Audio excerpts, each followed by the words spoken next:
A third time, it can be a charm and it can be a signal to let you know that something should just go ahead and stop. Which one is this? We'll find out. That's why we're here.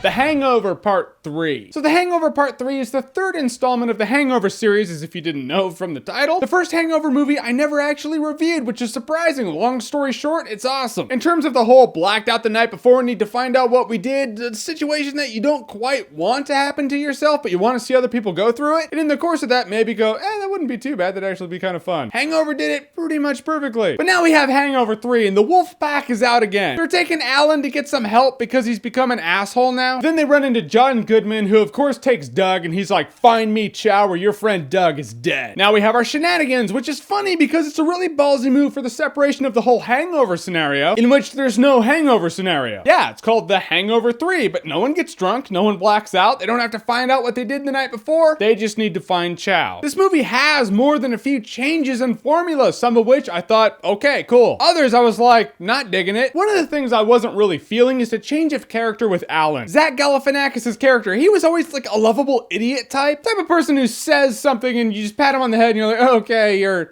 special, so we'll deal with it. But in this one, he's actually an asshole. He's a douchebag. They made him that way to make a story arc in the movie in which he will grow as a person, and that's one of the points of the movie. But you're changing his character to make a story arc in the movie, and that makes it not fit. Honestly, I wish there was a hangover scenario in the movie in which everyone woke up the next morning and someone will be like, where's Alan? And someone else can be like, oh, he's dead. He died of dysentery overnight. Yeah, he tried to walk the Oregon Trail last night, and he tried to ford the river because he thought it was like a foot deep, and the computer told him it was a foot deep, and then he tried to ford it and it sunk, and then he died of dysentery the next day like everyone in elementary school did when they played that game, because that game is impossible. When you turn the lovable idiot into an asshole, that's gutsy. That being said, it's probably not good. Another thing is Chow is a really important part of this movie, which is fine. I imagine you're gonna have him in the third movie anyway. But the thing I don't like is how they have to stress in the movie every 3 seconds how crazy Chow is. I mean, I would buy the fact that Chow is crazy. He was a bit nuts in the first Hangover movie. Just have him act a little strange and I'll buy the fact that he's just not all there. To an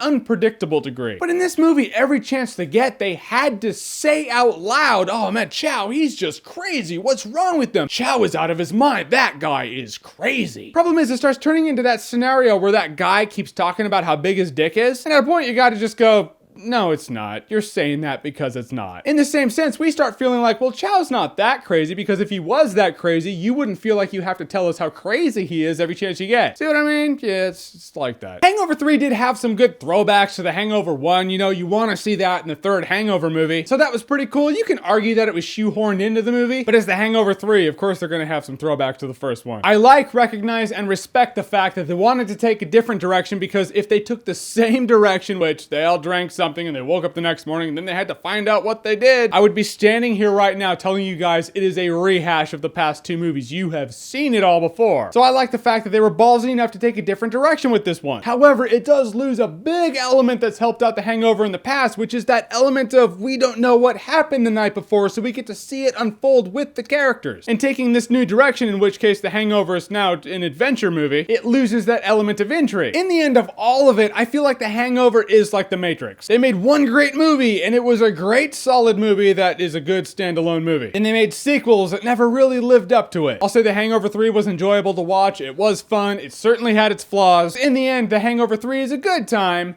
if you're drunk. Yeah, now is a party, which is funny and ironic because it's The Hangover and no one's drunk in the movie at all. Ever. Okay, so The Hangover 3, if I ask you what your favorite Hangover is, it's going to be 1. That's unanimous unless you hate all of them. So I will ask you, between Hangover 3 and Hangover 2, which one do you like more? Whatever you prefer, comment below, let me know. And as always, if you like what you've seen here and you want to see more, click right here to see more.